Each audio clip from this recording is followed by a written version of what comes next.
Selamat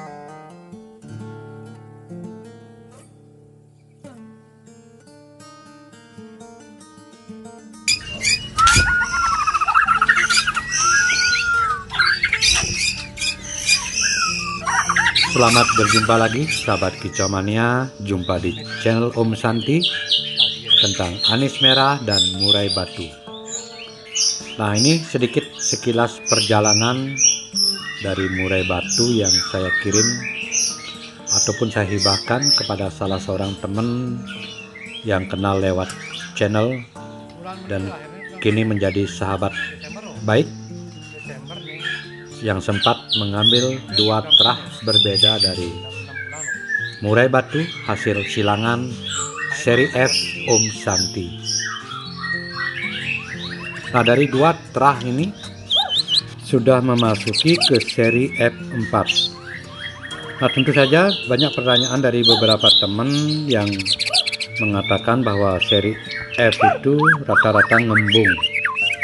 Nah, itulah yang menjadi pertanyaan dari banyak teman-teman untuk silangan, karena tentu saja kita di sini juga berpatokan pada terah yang sebelumnya. Nah, bisa disimpulkan untuk seri F, karena di sini juga tidak semua dari terah seri F itu harus Borneo. Jadi ketika kita menyilangkan dari beberapa jenis murai batu yang berbeda tempat,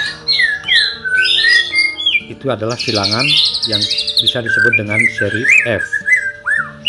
Nah, untuk ngembung ataupun tidak ngembungnya itu juga tergantung dari terah yang menurun.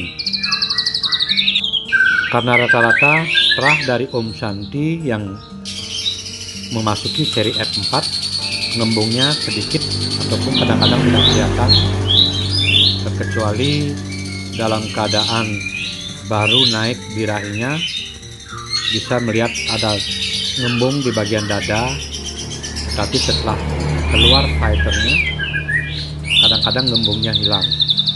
Nah, itulah keunikan dari beberapa silangan untuk murai batu seri F, karena konsep saya di sini adalah menyilangkan dari beberapa daerah yang ada di Indonesia seperti Borneo, Nias, Bahorok, Medan, dan ada beberapa juga saya silangkan dari Balak Sabang yang kini sudah menyatu dalam satu burung dengan darah campuran, sudah memasuki ke seri F4 dan F5. Nah, untuk sementara saya di sini mengunci dulu karena dari beberapa silangan saya sudah banyak yang konser.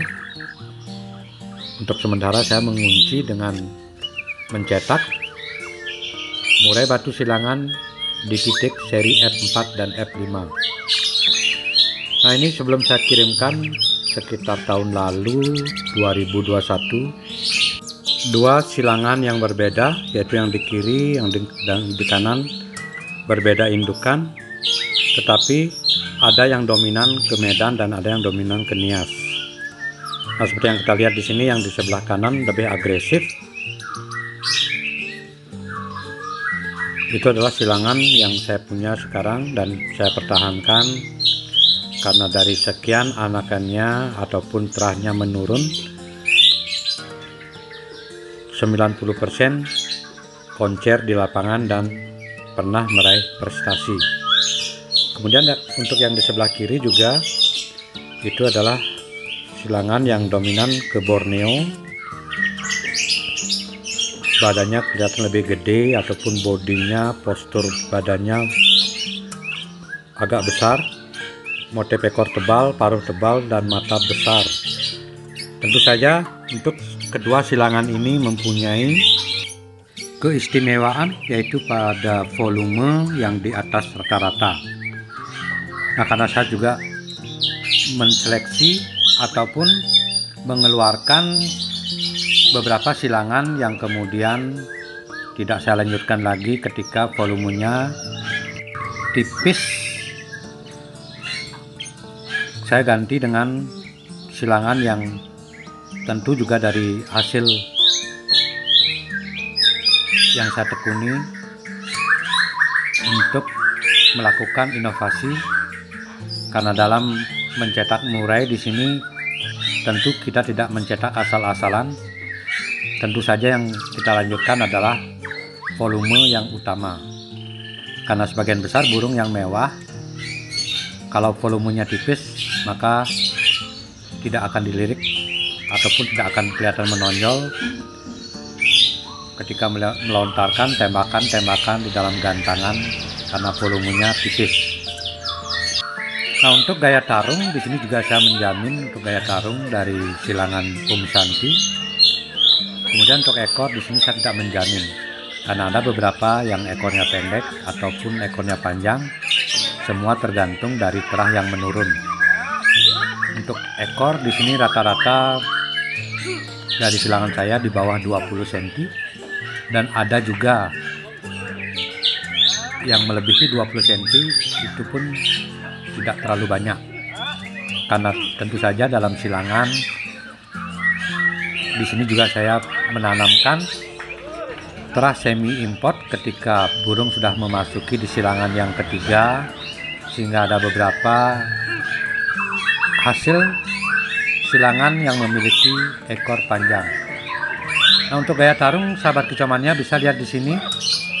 Untuk kekinian ini adalah salah satu silangan saya yang sekarang menjadi tren ataupun idola dari para kicauannya dengan gaya tarung kekinian, yaitu macul sujud. Nah, untuk lontaran tembakan ataupun lontaran-lontaran lagu, kadang-kadang burung ini pintar sekali membawakan lagu burung-burung kecil. Nah, ini yang pertama adalah pemasteran dengan burung-burung kecil seperti kolibri, sogo ontong, pejantung, yuhina, gereja.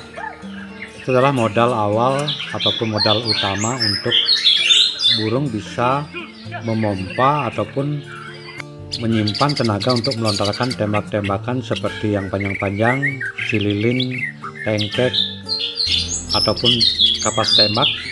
Jadi kita perlu mengajarkan ataupun melakukan pemasteran untuk burung kecil juga sangat bermanfaat sekali sahabat kicauannya, karena dalam memahami karakter burung tentu saja di sini kita tidak bisa memaksakan dengan pemasteran yang kita inginkan. Nah, kebanyakan untuk para kicauannya sebagian besar memaksa untuk memasteri dengan suara yang keras seperti cililin, kenari, gereja, lovebird. Nah, itulah beberapa yang sering saya lihat dari beberapa teman-teman untuk memasukkan isian-isian tersebut. Nah, di sini saran saya yaitu untuk memasteri dengan isian yang kecil dulu, karena begitu kita melakukan pemasteran di umur yang keempat ataupun 5 bulan, di sanalah kita bisa menambahkan beberapa masteran panjang seperti cililin, kapas tembak, cak jenggot ataupun burung yang lain. Nah, kemudian ini dua burung saya yaitu kiri dan kanan. Yang kanan sekarang adalah terahnya yang dominan ke Borneo dengan gaya tarung nagen kebanyakan di satu titik ataupun loncat kanan loncat kiri. Kemudian untuk yang sebelah kiri itu lebih agresif, yaitu dengan sujud, kemudian naik turun tangkringan, emosinya lebih tinggi dari sebelah yang kanan. Nah, inilah sekilas perjalanan burung saya yang sekarang saya tekuni dengan dua terah yang kini saya kunci untuk kelanjutan dari silangan seri F Om Shanti yang sudah banyak konser di gantangan, dan testimoni banyak juga dari para pembeli yang pernah mengambil di tempat saya. Nah demikian sahabat kicauania, semoga bisa bermanfaat untuk dijadikan inspirasi dalam menangkarkan murai batu, karena proses untuk membuat seri F membutuhkan waktu yang cukup panjang. Sampai jumpa lagi, salam kicauania murai batu Nusantara. Terima kasih.